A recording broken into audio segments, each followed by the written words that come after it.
ಸಿಂಹರಾಶಿ ಸಾಯಂಕಾಲದ ಹೊತ್ತಿಗೆ ಮನಸ್ಸಿಗೆ ತುಂಬ ಬೇಸರವಾಗ್ತಕ್ಕಂತಹದ್ದು, ಹೆಚ್ಚು ಹಣ ಖರ್ಚಾಗ್ತಕ್ಕಂತಹ ದಿವಸ.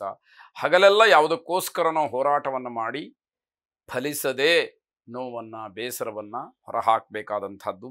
ವೃತ್ತಿಪರವಾದಂತಹ ಸಾಧನೆ ಏನಿದೆ ಅದು ತೃಪ್ತಿ ಕೊಡ್ತಕ್ಕಂಥದ್ದು. ನೀವು ಮಾಡ್ತಕ್ಕಂತಹ ಕೆಲಸದಲ್ಲಿ ಆತ್ಮತೃಪ್ತಿ ಇರುತ್ತೆ. ನಾನು ಮಾಡಿರುವಂತಹ ಕೆಲಸ ನನಗೆ ತೃಪ್ತಿಯನ್ನು ಕೊಟ್ಟಿದೆ ಅಂತ ಹೇಳುವಷ್ಟು ಧೈರ್ಯ ನಿಮಗಿರ್ತಕ್ಕಂಥದ್ದು.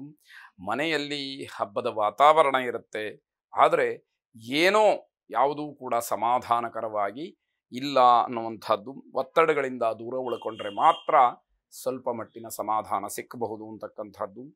ಬೇರೆಯವರನ್ನ ಅವಲಂಬಿಸಿ ಅವಮಾನಕ್ಕೊಳಗಾಗ್ತೀರಿ. ಆಯಾ ವಯಸ್ಸಿಗೆ ಅನುಗುಣವಾದಂತಹ ಅವಲಂಬನೆ ಇದೆಯಲ್ಲ, ಅದು ಸ್ವಾರ್ಥಪರವಾಗಿರುವಂಥವರ ಸಂಪರ್ಕ ಸಿಕ್ಕದಾಗಂತೂ ಮತ್ತಷ್ಟು ಅವಮಾನಕ್ಕೆ ಕಾರಣವಾಗುತ್ತೆ. ತಾಯಿಯವರಿಗೆ ಆರೋಗ್ಯದಲ್ಲಿ ವ್ಯತ್ಯಾಸ ಕಾಣಬಹುದು. ನಿಮಗೊಂದು ಸ್ವಲ್ಪ ಆತಂಕ ಆಗ್ತಕ್ಕಂಥದ್ದು. ಎಚ್ಚರಿಕೆಯನ್ನು ವಹಿಸ್ಕೊಳ್ಳಿ. ಅಮೃತ ಮೃತ್ಯುಂಜಯನನ್ನು ಪ್ರಾರ್ಥನೆ ಮಾಡಿ.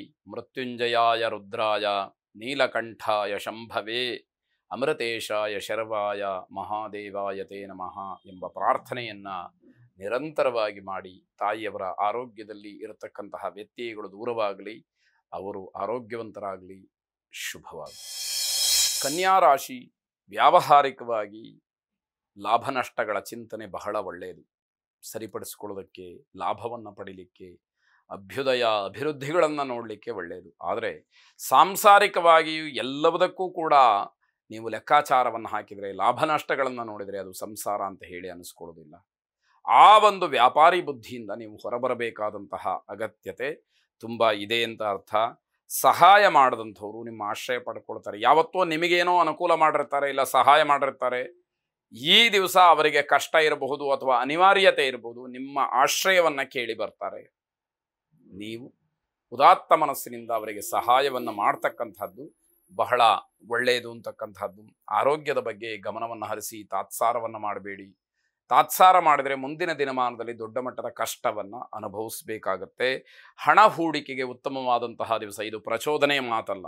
ನಿಮ್ಮ ಆಸಕ್ತಿ ಏನಾದರೂ ಹಣ ಹೂಡಿಕೆಯನ್ನು ಮಾಡಬೇಕು, ಭವಿಷ್ಯದಲ್ಲಿ ಅದು ಆಪದ್ಧನವಾಗಿ ಆಪದ್ರವ್ಯವಾಗಿ ನನಗೆ ಸಿಕ್ಕಬೇಕು ಅನ್ನುವಂತಹ ಭಾವನೆಗಳಿದ್ದರೆ ಹಣ ಹೂಡಿಕೆಯನ್ನು ಮಾಡೋದಕ್ಕೆ ಅನುಕೂಲಕರವಾದಂತಹ ದಿವಸ. ಆಸಕ್ತಿದಾಯಕವಾದಂತಹ ವಿಚಾರಗಳನ್ನು ಚರ್ಚೆ ಮಾಡಿ ಸಮಾಜಕ್ಕೆ ಉತ್ತಮವಾದಂತಹ ಸಂದೇಶವನ್ನು ಕಳಿಸಿ, ಸಂದೇಶವನ್ನು ಕೊಡಿ.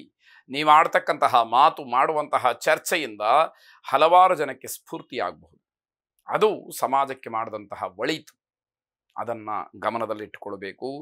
ಧಾರ್ಮಿಕ ಮುಖಂಡರ ಸಲಹೆಯಿಂದ ನಿಮಗೊಂದಷ್ಟು ಸಮಾಧಾನ ಸಿಕ್ಕುತ್ತೆ.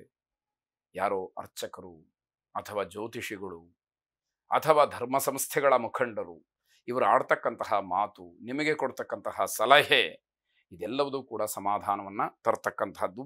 ನವಗ್ರಹರನ್ನು ಪ್ರಾರ್ಥನೆ ಮಾಡಿ. ಶುಭವಾಗಿ.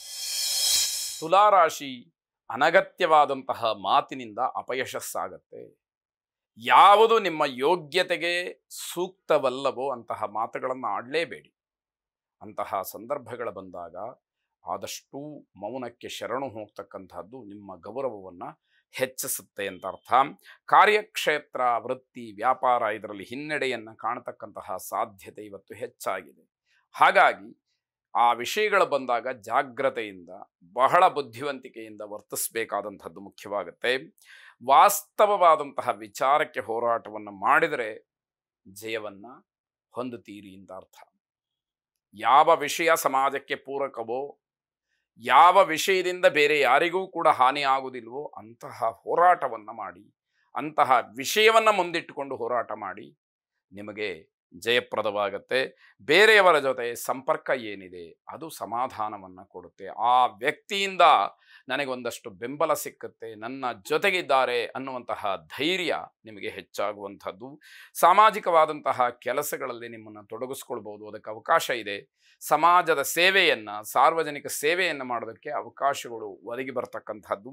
ಮಕ್ಕಳ ವಿಚಾರದಲ್ಲಿ ಜಯ ಸಿಕ್ಕುವಂಥದ್ದು, ಅದೂ ಕೂಡ ಸಂತೋಷವನ್ನು ತರುತ್ತೆ.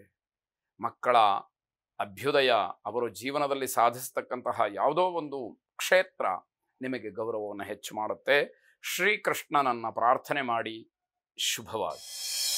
ವೃಶ್ಚಿಕ ರಾಶಿ ನಿಮ್ಮ ವೈಯಕ್ತಿಕವಾದಂತಹ ಕೆಲವು ಸಮಸ್ಯೆಗಳಿಗೆ ನೆರೆಹೊರೆಯವರು ಸ್ಪಂದಿಸ್ಬೋದು. ಅವರ ಸಹಾಯ, ಅವರ ಒಂದು ಪ್ರೋತ್ಸಾಹ ನಿಮಗೆ ದೊರಕತಕ್ಕಂಥದ್ದಾಗತ್ತೆ. ವಾತಾವರಣದ ವ್ಯತ್ಯಾಸದಿಂದ ಆರೋಗ್ಯದ ಮೇಲೆ ಪ್ರಭಾವ ಬೀರಬಹುದು. ಇರತಕ್ಕಂತಹ ಯಾವುದೋ ವಾತಾವರಣ ನಿಮ್ಮ ಆರೋಗ್ಯದ ಮೇಲೆ ತುಂಬ ದೊಡ್ಡದಾದಂತಹ ಪರಿಣಾಮವನ್ನು ಬೀರ್ತಕ್ಕಂಥದ್ದಾಗತ್ತೆ. ಹಣದ ವಿಚಾರದಲ್ಲಿ ಸ್ವಲ್ಪ ಜಾಗ್ರತೆಯನ್ನು ವಹಿಸಿ. ಹಿರಿಯರ ನಿಂದನೆಗೊಳಗಾಗ್ತೀರಿ. ದೊಡ್ಡವರು ಹೇಳಿದ ಹಾಗೆ ನೀವು ನಡ್ಕೊಳ್ಳೋದಿಲ್ಲ, ದೊಡ್ಡವರ ಮನಸ್ಸಿಗೆ ವಿರುದ್ಧವಾಗಿ ನಡ್ಕೊಳ್ತೀರಿ. ಅವರಿಗೆ ಅದನ್ನು ಸಹಿಸೋಕ್ಕಾಗೋದಿಲ್ಲ. ಅವರು ನಿಮ್ಮನ್ನು ನಿಂದಿಸ್ತಾರೆ. ಈ ಕೆಲಸ ನಿನಗೆ ಬೇಡವಾಗಿತ್ತು ಅಂತ ಹೇಳ್ತಾರೆ. ಅದನ್ನು ಒಪ್ಪಿಕೊಳ್ಳುವಂತಹ ಮನಸ್ಥಿತಿ ನಿಮ್ಮದಾಗಿರಬೇಕಾಗತ್ತೆ. ಮಕ್ಕಳ ಜೊತೆಗಿನ ಬಾಂಧವ್ಯವನ್ನು ಹಾಗೆ ಉಳಿಸ್ಕೊಳ್ಬೇಕು. ಮಕ್ಕಳ ಜೊತೆಯಲ್ಲೂ ಕೂಡ ನಿಷ್ಠುರವಾಗ್ತಕ್ಕಂತಹ ಸೂಚನೆಗಳು ಹೆಚ್ಚಾಗಿದೆ. ನಿಮ್ಮ ಶಿಸ್ತು, ವರ್ತನೆ ಇವೆಲ್ಲವೂ ಕೂಡ ಬೇರೆಯವರಿಗೆ ಒತ್ತಡ ಆಗಬಾರದು. ಶಿಸ್ತುಬದ್ಧವಾಗಿರಬೇಕಾದಂತಹದ್ದು ಒಳ್ಳೆಯದು. ಆದರೆ ನಿಮ್ಮ ಶಿಸ್ತು ಬೇರೆಯವರಿಗೆ ಏನೋ ಒಂದು ರೀತಿಯ ಹಿಂಸೆ ಆಗಬಾರದು, ಅಥವಾ ಅದೇ ರೀತಿಯಲ್ಲಿರತಕ್ಕಂತಹ ಶಿಸ್ತನ್ನು ಬೇರೆಯವರಿಂದ ನಿರೀಕ್ಷೆ ಮಾಡುವಂಥದ್ದು ತಪ್ಪು. ಅದು ಅವರವರ ವೈಯಕ್ತಿಕವಾದಂತಹ ವಿಚಾರ. ಅದರಿಂದ ಗೌರವ ಬಂದರೆ ಅವರಿಗೆ, ಅವಮಾನವಾದರೂ ಅವರಿಗೆ, ಅದನ್ನು ಅವರ ಇಚ್ಛೆಗೆ ಬಿಡಬೇಕೇ ಹೊರತು ಬಲವಂತವಾಗಿ ಅದನ್ನು ಎಳೆದು ತಂದು ಸಮಾಜದಲ್ಲಿ ಸೇರಿಸ್ತೀನಿ ಅಂತಕ್ಕಂಥದ್ದು ತಪ್ಪಾದೀತು. ದಕ್ಷಿಣಾಮೂರ್ತಿಯನ್ನು ಪ್ರಾರ್ಥನೆ ಮಾಡಿ, ಗುರವೇ ಸರ್ವಲೋಕಾನಾಂ ಭಿಷಜೆ ಭವರೋಗಿಣಾಂ ನಿಧಯೇ ಸರ್ವವಿದ್ಯಾನಾಂ ದಕ್ಷಿಣಾಮೂರ್ತಯೇ ನಮಃ ಎಂಬ ಪ್ರಾರ್ಥನೆಯನ್ನು ಮಾಡಿ. ಶುಭವಾಗಿ.